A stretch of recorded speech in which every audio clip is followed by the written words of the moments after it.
Light नहीं बनेगा नहीं सही से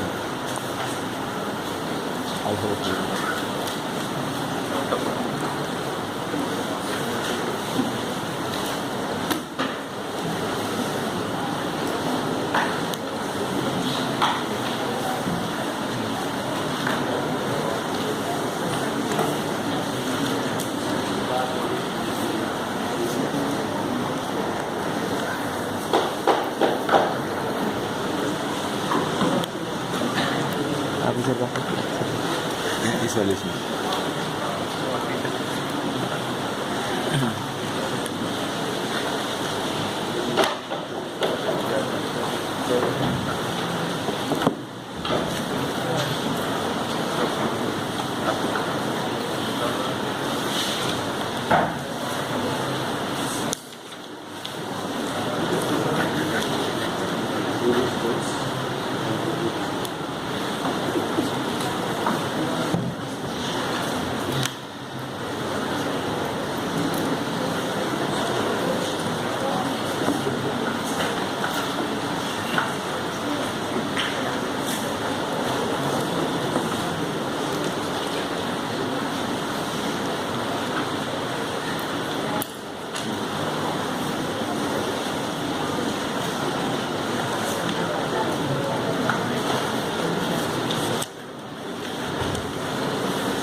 So, a very good morning and good afternoon to everybody.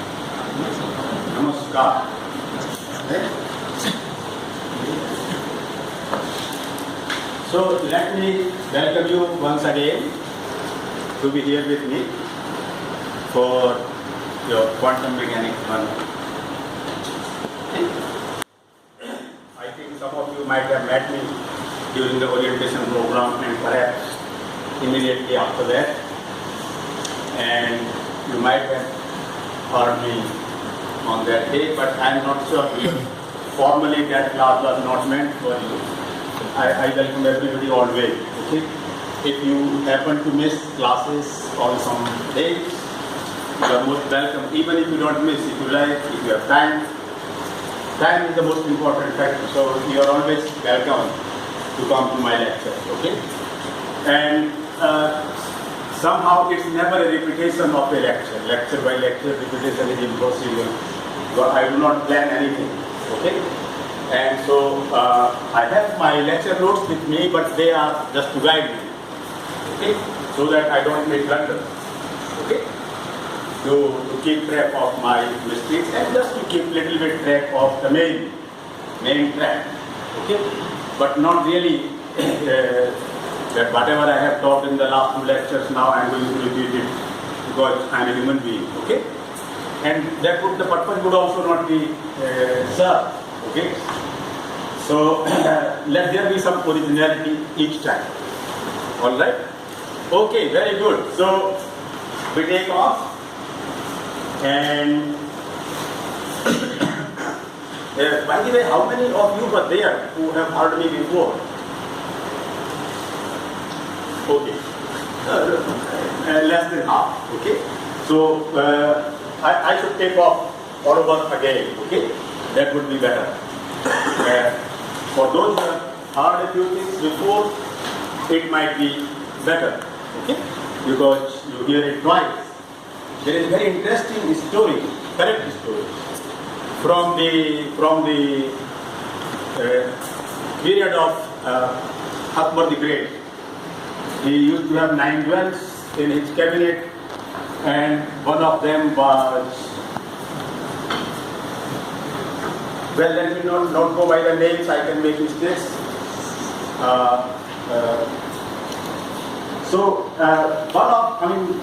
Somehow they must have been smart and intelligent, bright people, okay? Otherwise, a king of such a big kingdom will not include you in his cabinet. Okay, so you have to be somehow distinguished. One of them had the quality of memorizing things if he had heard it once, and the other guy was good to memorize something if he had heard it twice. So that was a very good combination. And somebody from the Persian kingdom happened to visit his court, and he had a long list of the achievements that were made there or whatever, some great thing to say about his kingdom. And so people said, okay, all right, you narrate it. And then, so he narrated his whole thing, and then this guy memorized. And they said, oh, there is nothing new, we already know all these things. In India, we know all these things. He said, how come? No, if you like, he can tell you. So the guy stood up and narrated it once again. And then the second guy memorized.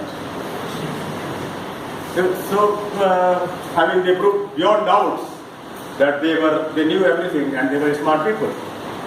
Anyway, so it's a very simple little story, but it's correct. I believe it. Even if it's not, it's quite inspiring. Okay? So never feel let down if you can't memorize something by hearing it once. You can hear it twice. Okay, very good. So there we start once again. And so essentially, if I recap that I gave an overview on my first meeting after the orientation program, I tried to give an overall overview of what you guys would be doing here. But then not too wide, trying to gradually convert it to things that I am going to teach. Okay? There are obviously many more teachers who have their own thing to teach you. And every subject has some prerequisites. Very often I hear it from my colleagues about this so-called prerequisites for learning a subject. And I usually tell them I never worry about it because whatever I am going to teach, I introduce and teach the prerequisites needed for learning me myself. I don't blame other teachers, I don't blame syllabi, I don't blame students, why did you do it earlier, and so on. Okay? So, and I keep my words, I try to introduce the prerequisites needed for the subject that I am going to teach. Okay, so essentially, let me not touch upon other topics, but I would like to touch upon the topics on classical mechanics and quantum mechanics. So, you might have read quantum mechanics already to some extent during your graduation days at different places. Some basic knowledge of mechanics is one of the major prerequisites. Okay?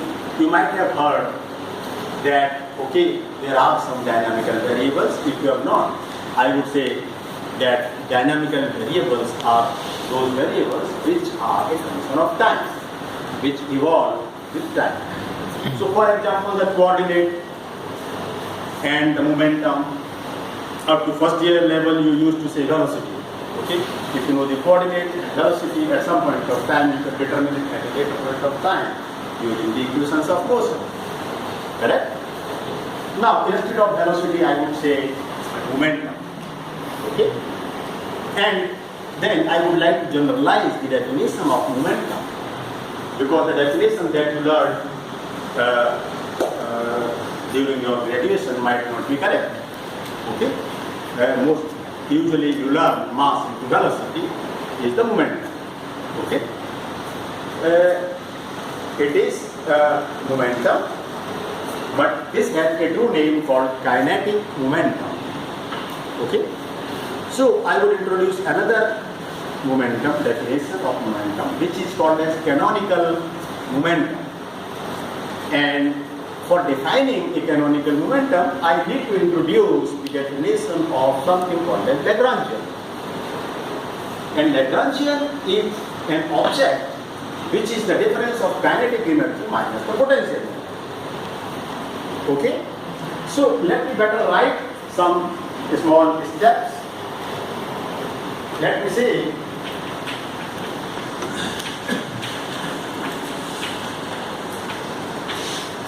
this is the Lagrangian for a one-dimensional harmonic oscillator. All of you would know it. Okay? So first part is the kinetic energy, one-dimensional on the x, low by there, and minus 1/2 kx square is the parabolic potential. Fine. It's a very nice example through which you can learn most of physics. Okay? Or many important things in physics.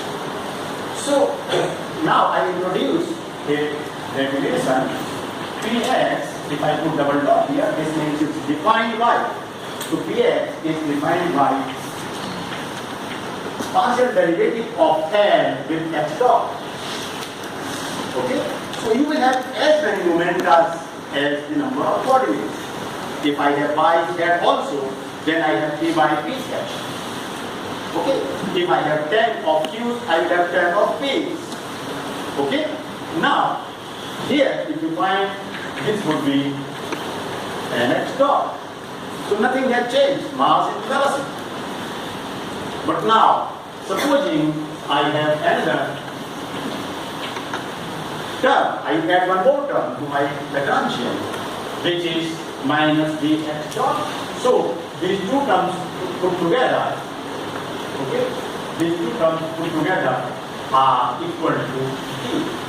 And here d is a function of x and x dot. Okay? So this is an example of a velocity dependent potential. A potential which depends on the velocity. And if I calculate this now, then this would be mx dot minus b, and this is no longer equal to mx dot. You see? This is no longer equal to mx dot. So this one is called as canonical momentum, and this one is called as kinetic. Okay? And the best example I can give you for this is the motion of a charged particle in electromagnetic field. Supposing I have an electron and I pass it through some place where I have applied electric and magnetic field, in particular the magnetic field. Even if there is no electric, it doesn't matter. So this particle is passing by this place through the magnetic field. Now you know the Lorentz force? Lorentz force is E into E plus E by C into G cross B. Okay? You know this? So correct?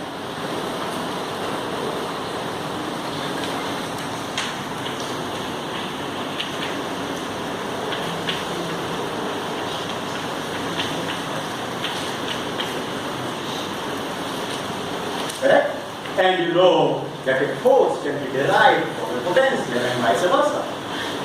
Alright? A force can be derived from a potential and vice versa. And therefore, if the force is velocity dependent, my potential would also be velocity dependent. And maybe I shouldn't give the definition, I leave it to classical mechanics people. Okay?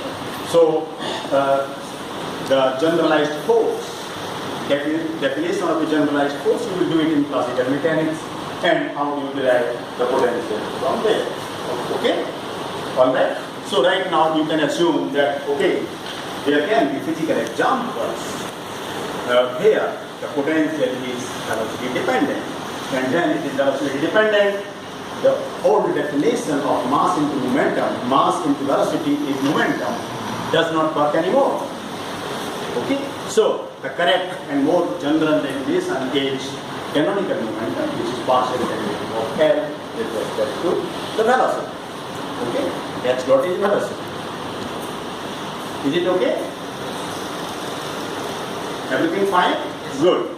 Then from here I can go on to let me first generalize. Let me first come back to the Euclidean space. So you consider in your very first year vector calculus. Okay? And in vector calculus you talk about some vectors or scalars. They are fields, but they are functions of x, y, z. Okay? So they are fields in the Euclidean three-dimensional space, and you consider the coordinate axes given by x, y, and z, and you consider the unit vectors I, j, and k. Okay? And you can express now any particular arbitrary vector in terms of its component and the unit vectors I, j, k.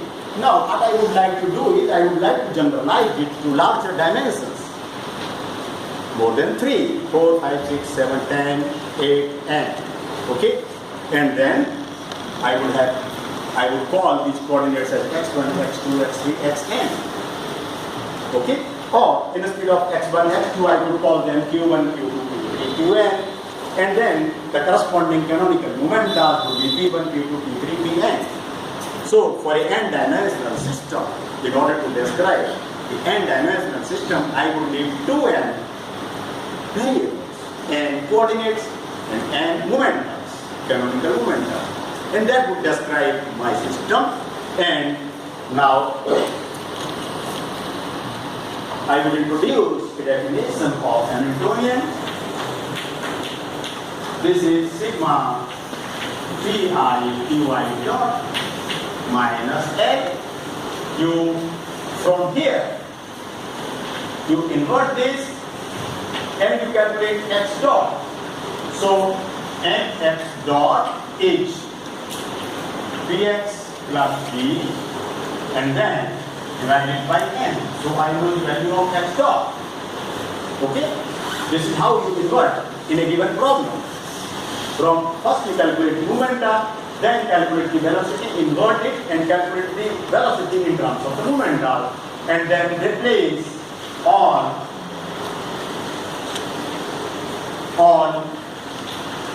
dy dot, okay, by p, okay, whatever p's they are, and then you have this is something f, which is a function of p and dr.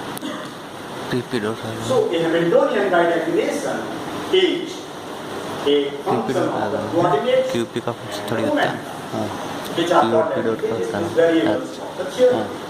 Here x is Lagrangian, and is a function of dy dot and t if you like. Similarly here, if you like, this will also depend on t. Okay? So, this is in brief. You will spend several weeks or several lectures working with your teachers of classical mechanics and tutorial sheets to work out these things. But I have told you in a nutshell the essence of what you do in classical mechanics. Now, you can come back to some of your basic knowledge of quantum mechanics, and you might know, you might recollect that in quantum mechanics, what one does, here q's and p's or anything which is expressed in terms of q's and p's are dynamical variables. All of us are also dynamical variables. Why? Because we are a function of time. Anything which is a function of time is a dynamical variable. Okay? So, then we meet tomorrow. In this classroom, we are older by 1 day. The time has evolved by 24 hours. It has gone ahead by 24 hours. Okay, normally we don't care. But this is truth. Okay? This is true that time has traveled 24 hours in the future. Okay? Okay? We were not the same system a day before or 2 days before. So, the saying goes that you can't cross the same river twice. Okay, because when you cross it second time, the water has changed, the air touching the water has changed, the time has changed, everything has changed. You think you are crossing it twice, but you are not. You can cross it only once. Okay? So we are all dynamical variables with all their functions of time. Here, all my q's and p's, their functions of time. And anything in turn, which is a function of q's and p's, is also a dynamical variable. So my Lagrangian, my Hamiltonian, everything would be a dynamical variable. And you know, in quantum mechanics, one can associate quantum mechanical operators corresponding to each dynamical variable according to certain rules. Like Q goes to Q, P goes to minus I H cross del, correct? And so on. So, only a few you need to remember. So Q goes to Q. If you like, you can call it operator. P goes to minus I H cross del over del Q. E goes to I H cross del over del T, and so on. You can follow those standard rules and you can associate quantum mechanical operators to each and every dynamical variable. Is this okay? This much everybody knows. Correct? Fine. Then why do I need to tell it? The necessity arises because you might be wondering, for introducing quantum mechanics, why do I need to talk about classical mechanics? Correct? You might be wondering, but this is a prerequisite. Unless you know these things there in classical mechanics, now I cannot wait until your classical mechanics people will teach you all these things. Okay? So I introduce my prerequisites myself. And now you will realize, yes, sir is correct. We do need some basic knowledge of this and before we start talking about quantum mechanics. Now, because each time I would keep telling you this thing works in classical mechanics, this or classical physics, this thing does not work in classical physics. And then now, after introducing a few things, I have the right to give reference back to classical physics. Okay?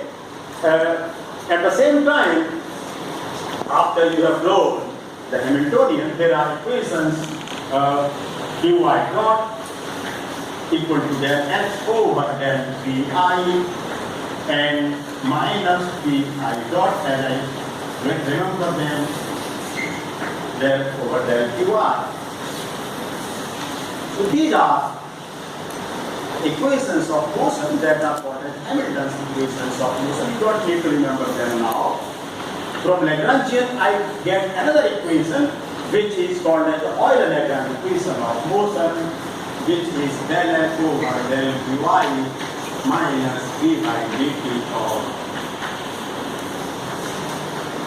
del f over del qi dot. These equations are called as Euler-Lagrange equations of motion. And what are they good for? What are they? You see, we have to always correlate our new knowledge with our previous knowledge. Okay?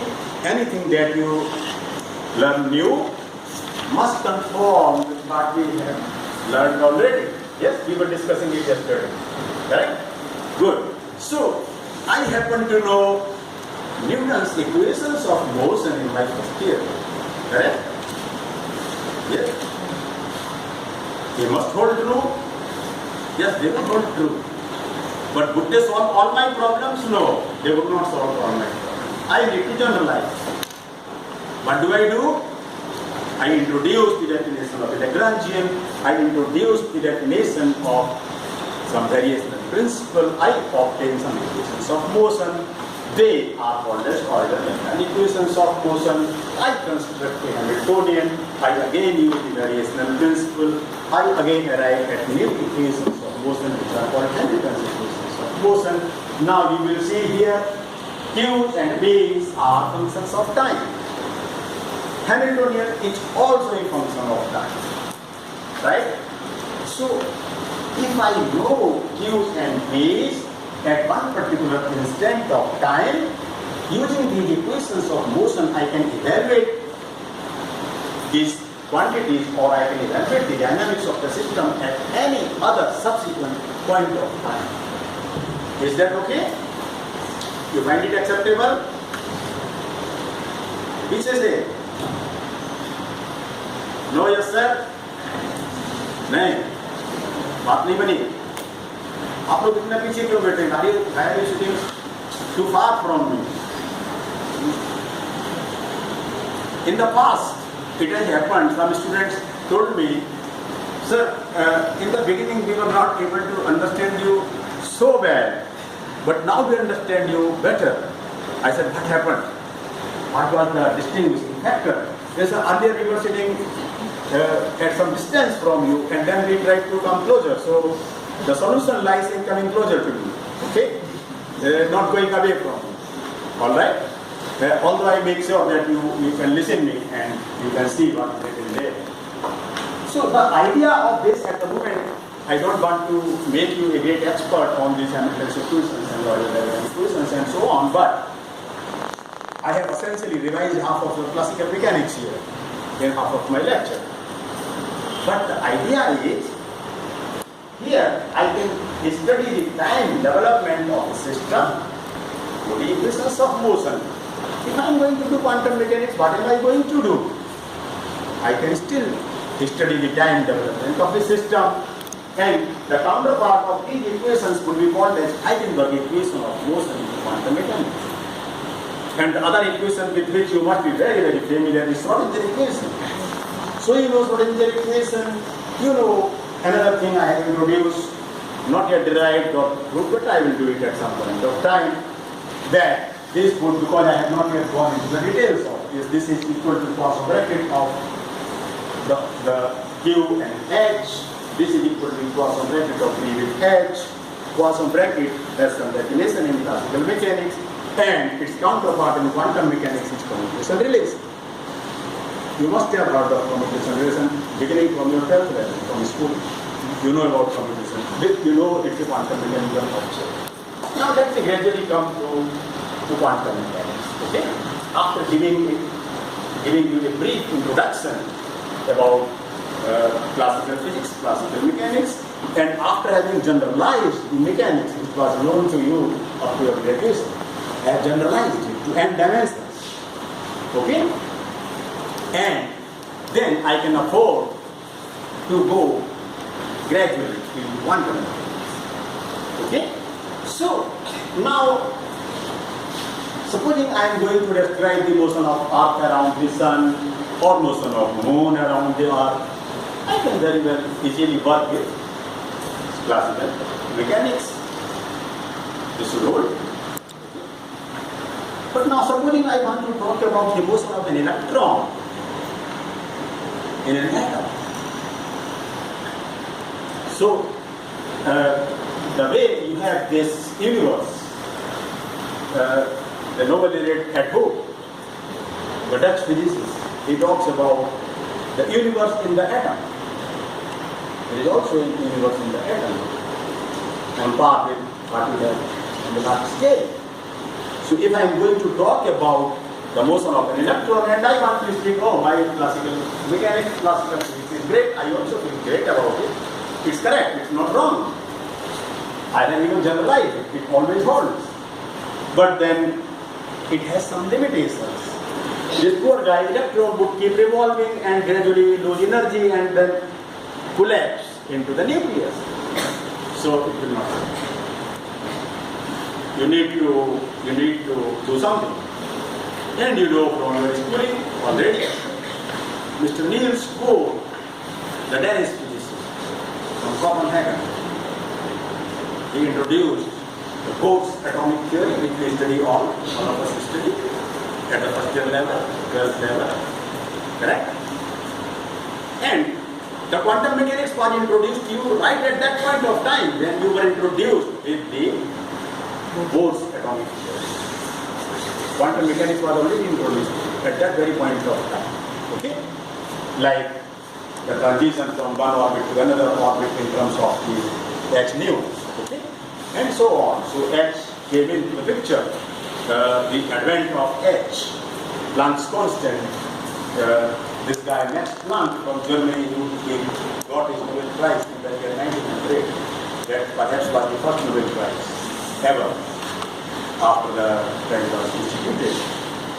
So wherever this guy h is there, this is one of the three fundamental constants: velocity of light, Planck's constant, and Newton's gravitational constant G. Correct? Very good. So we know, yes, this is true, whether you like it or not, but we need quantum mechanics.